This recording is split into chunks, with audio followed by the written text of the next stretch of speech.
I did just want to ask then, in your work and what you've seen, if someone is then reducing their alcohol consumption, say they have depression or anxiety induced by their alcohol use, do you see a direct correlation with the less they drink, the less anxious or depressed they feel? Oh, absolutely. Yes. So, particularly with depression, I would say that if you're able to cut down, um, and things like the Sinclair method, which is using naltrexone kind of as needed when you're planning to drink, and then certainly naltrexone, just taking it every day.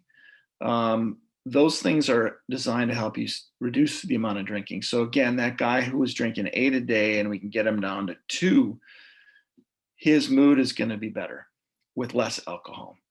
And I think that's one thing that I encourage people to think about with alcohol.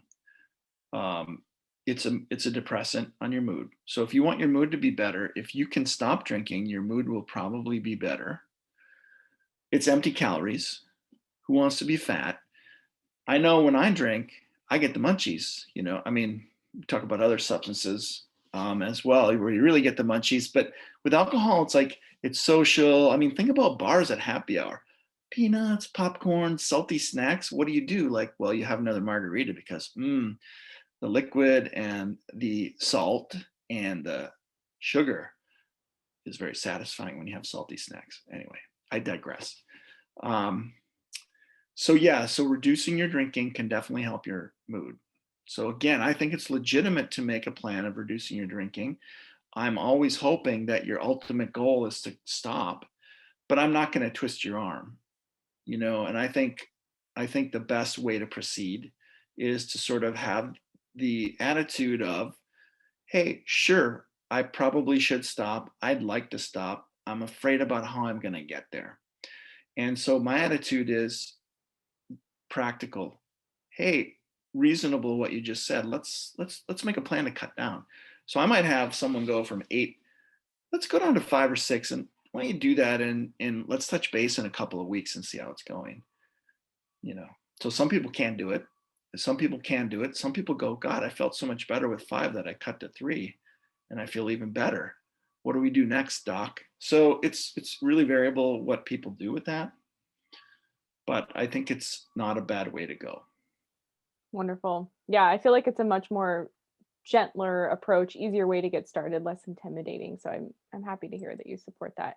Is there anything else, Dr. Lindy, that you want to add or say or share?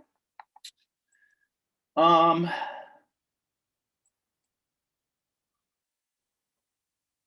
yeah, just briefly. So the lure of alcohol is great, right? I mean, it seems to be a wonder substance for a lot of people. And on the front end, it's true that it can be, but I would say that, oh no, I forgot what I was going to say. The wonderful world of editing. You can start Yeah, over. I will. Well, I don't know if I lost that thought. What was the thought? Alcohol is alluring, appealing. Yeah. The data we have in reducing alcohol use is based upon numbers, and the number we have best access to are breathalyzers. So you, in real time, you give a breathalyzer, and via the digital interface, literally via Bluetooth, you download an app. The app's on your phone. You set up Bluetooth with your breathalyzer. You blow into the breathalyzer, and literally the data gets entered, and something that your coaches and your medical team can review in real time. And it's not meant as a way of checking up on you and getting you in trouble. It's really a way of keeping you accountable and giving some real data. And so you can better understand the patterns that you fall into when you're drinking.